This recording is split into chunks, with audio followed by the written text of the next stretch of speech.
الحمدللہ رب العالمین والصلاة والسلام علی رسولہ الکریم وعلی آلہ واصحابہ اجمعین اما بعد اعوذ باللہ من الشیطان الرجیم بسم اللہ الرحمن الرحیم رب اشرح لی صدری ویسر لی امری واحلل عقدۃ من لسانی یفقہوا قولی۔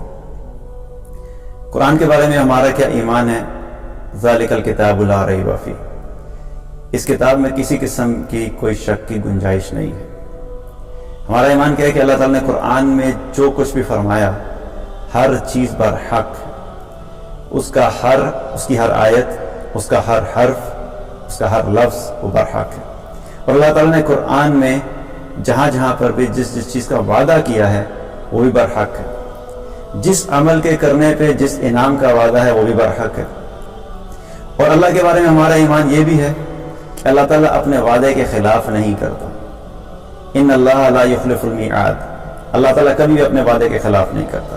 تو جو بھی اللہ تعالیٰ نے کمٹمنٹ کی ہے قرآن میں وہ ضرور پوری کرتا ہے۔ اللہ تعالیٰ نے قرآن میں بہت ساری جگہوں پہ ہمارے مسائل کا حل دیا ہے۔ ہماری زندگی میں بہت سارے پرابلمز ہوتے ہیں، بہت سارے چیلنجز ہوتے ہیں، اور پھر ہم ان کے لیے سولوشنز مانگتے ہیں کہ اس کا سولوشن کیا ہے، جو بھی مسئلہ ہماری زندگی میں آیا ہے اس کا حل کیا ہے۔ اب اللہ تعالیٰ نے جب ہمیں بنایا ہے، ہمیں پیدا کیا ہے، تو obviously اللہ تعالیٰ نے ہمیں ایسے تو نہیں چھوڑا ہوگا کہ ہمیں بنا دیا اور ہمارے مسائل آتے رہے اور ہمیں مسائل کا حل نہیں بتایا۔ اللہ تعالیٰ نے ہمیں قرآن و سنت میں ہمارے تمام مسائل کا حل دیا ہے۔ فرق صرف یہ ہوتا ہے کہ کئی دفعہ ہمیں علم نہیں ہوتا ہے کہ مسئلہ تو آ گیا، اس کا حل کیا ہے۔ ہماری زندگی کی ضروریات میں سے ایک ضرورت کیا ہے؟ رزق۔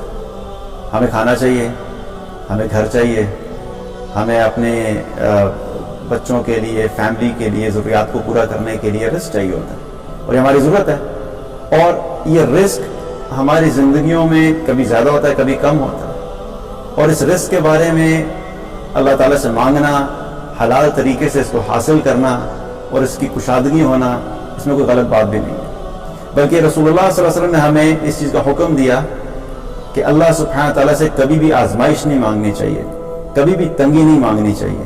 ربنا آتنا فی الدنیا حسنہ وفی الآخرۃ حسنہ وقنا عذاب النار، دنیا بھی بہترین مانگو، آخرت بھی بہترین مانگو، اور جہنم کے عذاب سے بچنے کے لیے بھی دعا کرنے کا حکم دے۔ تو دنیا بہترین مانگنا اس میں کوئی غلط بات نہیں ہے۔ اور دنیا کے اعتبار سے جو رزق ہے ہمارا، یہ سب سے اہم چیز ہوتی ہے کہ ہم جس کو دنیا کو ڈیفائن کرتے ہیں نا کہ ہماری دنیا کی زندگی کیسی ہے، اس میں ہمارا جو سب سے پہلی چیز ہوتی ہے اور مین فوکس ہوتا ہے وہ رزق کے اوپر ہوتا ہے۔ اب رزق جو ہے، یہ سب سے پہلے ہمیں یہ پتا چاہیے کہ رزق کے فیصلے آتے کہاں سے۔ یہ رزق کے فیصلے اللہ کی طرف سے آتے ہیں۔ رزق ہمارے کنٹرول میں نہیں ہے، رزق ہماری جاب کے کنٹرول میں نہیں ہے، رزق ہمارے بزنس کے کنٹرول میں نہیں ہے، رزق ہماری کمپنیز ہمیں نہیں دیتی، رزق ہماری کمپنیز کے جو اونرز ہیں وہ ہمیں نہیں دیتے ہیں۔ یہ تمام فیصلے جو رزق ہے یہ اللہ کے کنٹرول میں اور اللہ تعالیٰ نے اپنے قبضہ قدرت میں رکھا ہوا ہے۔ اولم یعلموا ان اللہ یبسط الرزق لمن یشاء ویقدر، کیا یہ جانتے نہیں ہے کہ اللہ ہی ہے جس کا چاہتا ہے رزق بڑھا دیتا ہے، جس کا چاہتا ہے رزق کم کر دیتا ہے۔ امن ھذا الذی یرزقکم ان امسک رزقہ، اگر اللہ تمہارا رزق کم کر دے، رزق بند کر دے، تو کون ہے جو تمہیں رزق دے سکتا ہے؟ ان اللہ یرزق من یشاء بغیر حساب، اور اگر اللہ تعالیٰ کسی کو بے حساب رزق دینے کا فیصلہ کر دے تو کوئی اس کو روک نہیں سکتا۔ بے شک اللہ ہی چاہتا ہے، جس کو چاہتا ہے بے حساب رزق عطا فرماتا ہے۔ تو یہ رزق جو ہے اللہ تعالیٰ نے اپنے کنٹرول میں رکھا ہے۔ تو الٹیمیٹ کنٹرولر جو رزق ہے وہ اللہ سبحانہ تعالیٰ ہے۔ اب اللہ سبحانہ تعالیٰ نے جب رزق کو کنٹرول کیا ہے تو اللہ تعالیٰ نے کچھ راستہ بھی تو بتایا ہوگا کہ وہ کون سے ایسے طریقے ہیں کہ جن کے ذریعے سے تم اللہ سبحانہ تعالیٰ سے اپنے رزق میں کشادگی حاصل کر سکتے ہو۔ جس کے کنٹرول میں ہے وہ زیادہ بھی کر سکتے، وہ کم بھی کر سکتا ہے۔ تو ہمیں اگر ہمارا وہ کنیکشن اللہ سے اسٹیبلش ہو جائے اور ہمیں وہ طریقہ پتہ لگ جائے کہ ہم نے اپنے رزق کو کیسے بڑھوانا ہے، تو انشاءاللہ تعالیٰ ہمارے رزق میں کشادگی ہو جائے گی۔ اللہ تعالیٰ نے قرآن میں اس رزق کو بڑھانے کا ایک طریقہ بتایا۔ سورہ نوح کی آیت ہے، اللہ تعالیٰ نے کیا فرمایا؟ فَقُلْتُ أَسْتَغْفِرُ رَبَّكُمْ إِنَّهُ كَانَ غَفَّارًا، تو اپنے رب کے بارگاہ میں توبہ کرو، استغفار کرو، بے شک وہ بہت زیادہ معاف کرنے والا ہے۔ یرسل السماء علیکم مدرارا، جب تم استغفار کرو گے تو پہلی چیز تمہیں کیا دے گا؟ آسمان سے تمہارے لیے موسلادھار بارش عطا فرمائے گا، تمہیں موسلادھار بارش عطا فرمائے گا۔ تو استغفار کیا، استغفار کے بدلے میں اللہ کی طرف سے کیا کمٹمنٹ ہے کہ وہ تمہیں موسلادھار بارش عطا فرمائے گا۔ حضرت عمر رضی اللہ عنہ کے دور میں ایک وقت ایسا آیا کہ بارش نہیں ہو رہی تھی۔ اب میں آپ کو یقین بتا رہا ہوں کہ یقین کیسا تھا صحابہ کا اللہ کی ان آیات کے اوپر۔ آج ہمارا ایمان تو ہے لیکن ہمارا یقین کمزور ہے۔ ان کا ایمان بھی تھا اور یقین بھی تھا، ان کا ایمان بھی بہت مضبوط تھا اور یقین بھی بہت مضبوط تھا۔ تو جب عمر رضی اللہ عنہ کے دور میں بارش نہیں ہوئی، ایک وقت ایسا ہے کہ بارش نہیں ہو رہی تھی، تو لوگ گئے اور جا کر آپ سے درخواست کی کہ امیر المومنین بارش نہیں ہو رہی، اللہ سے دعا کیجیے۔ آپ نے کیا کیا؟ آپ سب کو لے کر باہر نکل گئے بارش کی دعا کرنے کے لیے۔ اور جب باہر لے کر نکلے تو میدان میں جا کے استغفار کیا، توبہ کی، گناہوں کی معافی مانگی اور واپس آ گئے۔ جب واپس آئے تو لوگوں نے آ کے پوچھا کہ امیر المومنین آپ نے بارش کی تو دعا ہی نہیں کی، گئے کس لیے تھے؟ بارش کی دعا کرنے کے لیے، اور استغفار اور توبہ کر کے واپس آ گئے۔ تو عمر رضی اللہ عنہ نے کیا فرمایا کہ میں نے اللہ تعالیٰ سے بارش اس طریقے سے طلب کی ہے جس سے بارش ہو جاتی ہے، اس طریقے سے طلب کی ہے جس سے بارش ہو جاتی ہے۔ اور پھر یہ آیت ان کے سامنے تلاوت فرمائی، فَقُلْتُ أَسْتَغْفِرُ رَبَّكُمْ إِنَّهُ كَانَ غَفَّارًا يُرْسِلِ السَّمَاءَ عَلَيْكُمْ مِدْرَارًا۔ تم اللہ کی بارگاہ میں توبہ کرو، اللہ تعالیٰ کہتا ہے کہ میں تمہیں موسلادھار بارش عطا کروں گا۔ تو یہ یقین تھا ان کا، یقین۔ آج ہمارا یقین کمزور ہے، سولوشن اویلیبل ہوتا ہے لیکن ہمارا چونکہ یقین کمزور ہوتا ہے اس لیے ہمارے ساتھ وہ ہوتا بھی نہیں، اور پھر ہم کیا کہتے ہیں کہ ہمارے ساتھ تو نہیں ہو رہا، ہمیں تو اللہ تعالیٰ نہیں دے رہا۔ تو یہ یقین تھا ان لوگوں کا کہ اللہ تعالیٰ نے قرآن میں جو کمٹمنٹ دی ہے وہ پوری ہوگی۔ اب اسی آیت میں آگے اللہ تعالیٰ نے دوسری کمٹمنٹ کیا کی، وَيُمْدِدْكُمْ بِأَمْوَالٍ۔ اللہ تعالیٰ نے کیا فرمایا کہ تم استغفار کرو، میں تمہیں بارش بھی عطا کروں گا، اور دوسری کمٹمنٹ کیا ہے کہ میں تمہارے مال میں بھی اضافہ کروں گا، تمہیں مال بھی عطا کروں گا، مال میں بھی اضافہ ہوگا۔ تو یہ اللہ کی طرف سے وعدہ ہے کہ جب ہم اپنے گناہوں پہ توبہ کریں گے، استغفار کریں گے، اللہ سبحانہ تعالیٰ ہمیں رزق بھی عطا کرے گا، ہمارے رزق میں کشادگی عطا کرے گا۔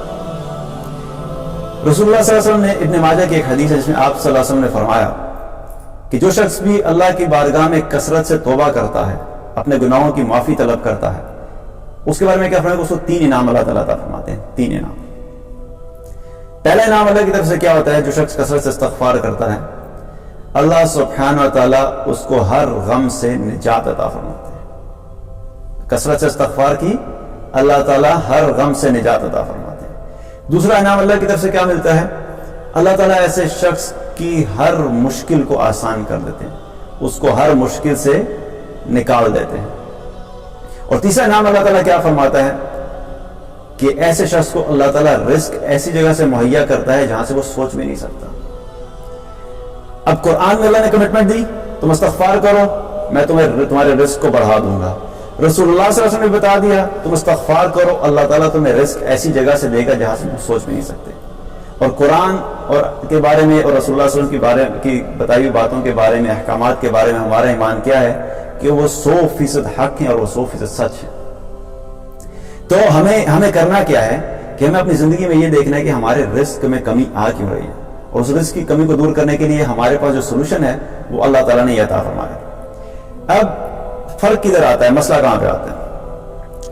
پہلا فرق وہاں پہ آتا ہے کہ ہمارے علم کی کمزوری ہوتی ہے، ہمیں علم پتہ ہی نہیں ہوتا۔ اب میں آپ کو ایگزامپل دیتا ہوں، اس سے بات سمجھ آ جائے گی۔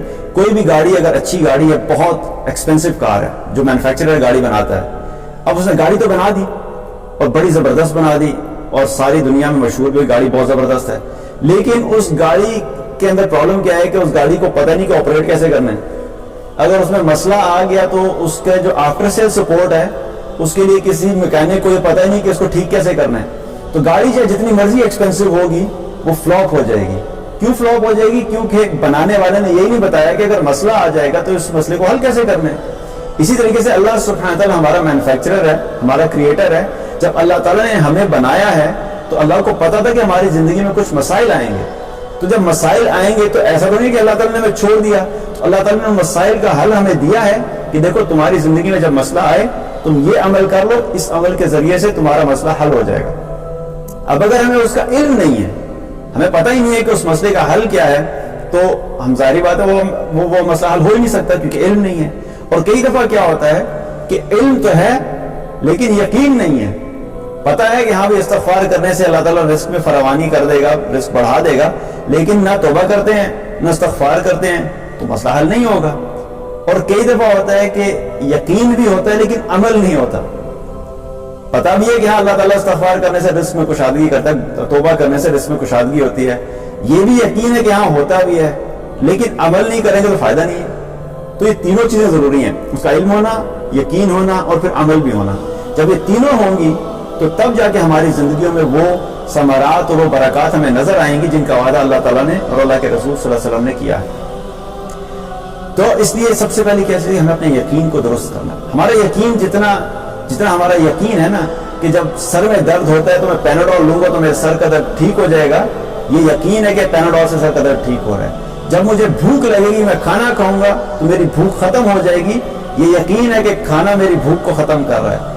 جب مجھے پیاس لگے گی، میں پانی پیوں گا تو میری پیاس ختم ہو جائے گی، پیاس بجھ جائے گی، تو ہمیں یہ یقین ہوتا ہے کہ پانی کے ذریعے سے ہماری پیاس بجھے گی۔ جتنا ہمیں یقین ہے کہ ہم اس دنیا میں رہ جائیں گے، باقی سارے مر جائیں گے، کیونکہ ہمارا ایمان تو ہے کہ ہم دنیا سے جائیں گے، لیکن ہمارا یقین نہیں ہے۔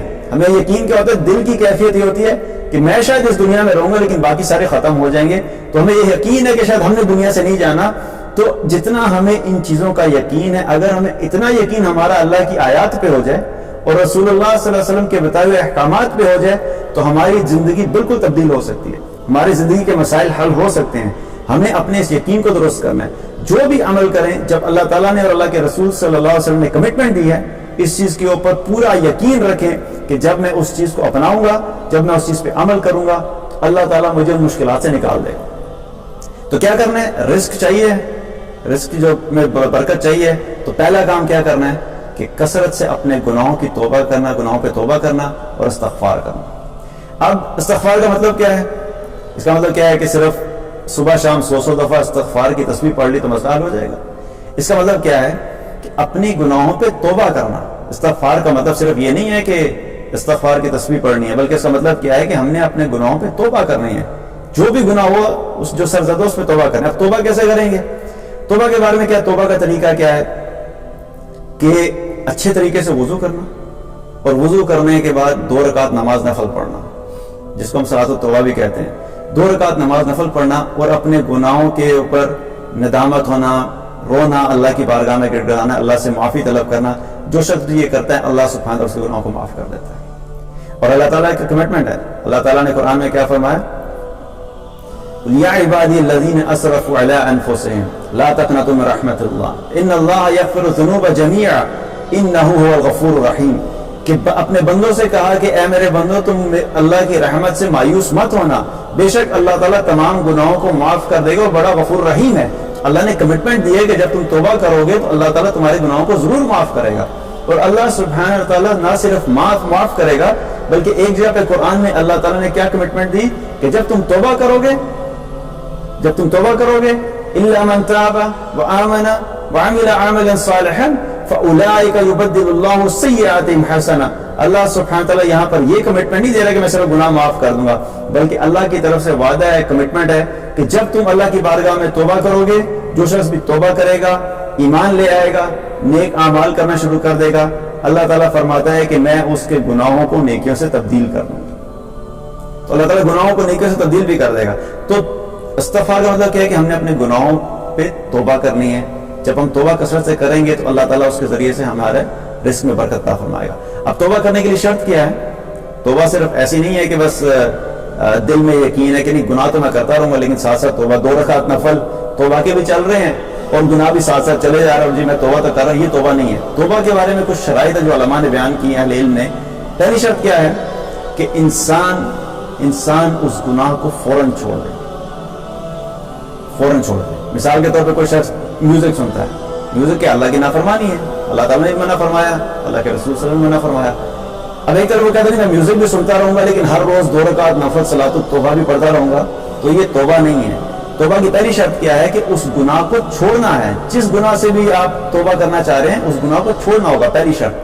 دوسری شرط کیا ہے کہ ندامت ہو، کیونکہ توبہ کا کیا مطلب ہے کہ گناہ جو ہے وہ اللہ کی نافرمانی ہے، تو جب تک ہمارے دلوں میں یہ ندامت نہیں ہوگی کہ میں نے اللہ کی نافرمانی کی ہے تو اس کا کوئی فائدہ نہیں ہے۔ صرف آپ 2 رکعت پڑھ لیں گے لیکن آپ کو یہ ندامت نہیں ہے کہ میں نے اللہ کی نافرمانی کی ہے، تو اپنے دل میں شدید ندامت ہونی چاہیے کہ مجھ سے اللہ کی نافرمانی ہوگی اور میں اس سے توبہ کرتا ہوں، تب جا کے آپ کی توبہ ٹھیک ہوگی۔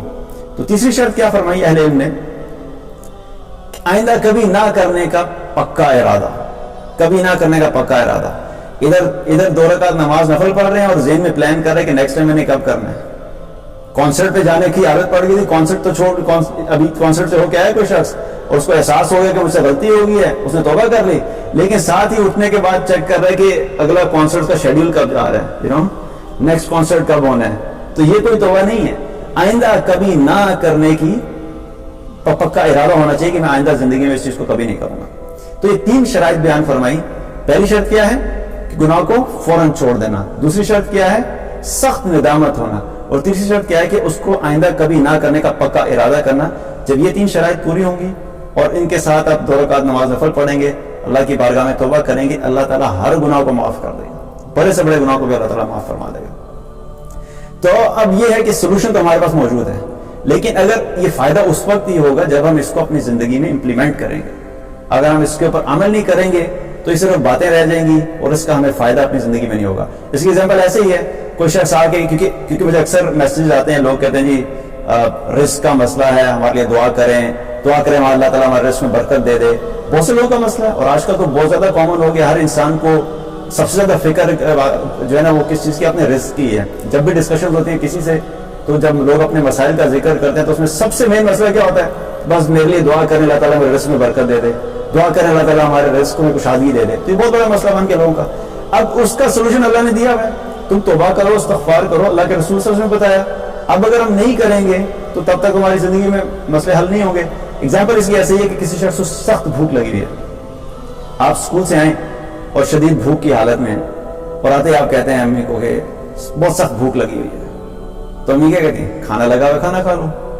پھر 1 منٹ گزرتا ہے، آپ دوبارہ جائے کہتے ہیں مجھے بڑی سخت بھوک لگی ہوئی ہے، پھر کہتے ہیں کھانا لگا ہوا کھانا کھا لو۔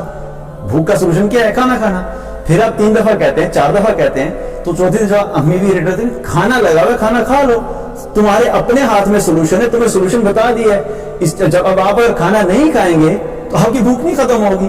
تو اللہ تعالیٰ نے، اللہ کے رسول صلی اللہ علیہ وسلم نے ہمیں سولوشن بتا دیا ہے کہ جب تمہارے رزق میں کمی آ رہی ہے، رزق میں اگر تمہیں کشادگی چاہیے اور برکت چاہیے، تو تم اللہ کی بارگاہ میں توبہ کرو، استغفار کرو، تو اللہ تعالیٰ تمہارا رزق بڑھا دے گا۔ اب اگر ہم نہیں کریں گے تو ہم اپنے آپ کو بلیم کر سکتے ہیں کہ ہمیں پتہ ہے سولوشن کا، اور ہم سولوشن کو اگر اپلائی نہیں کریں تو ہم اپنے آپ کو بلیم کر سکتے ہیں اور کسی کو بلیم نہیں کر سکتے۔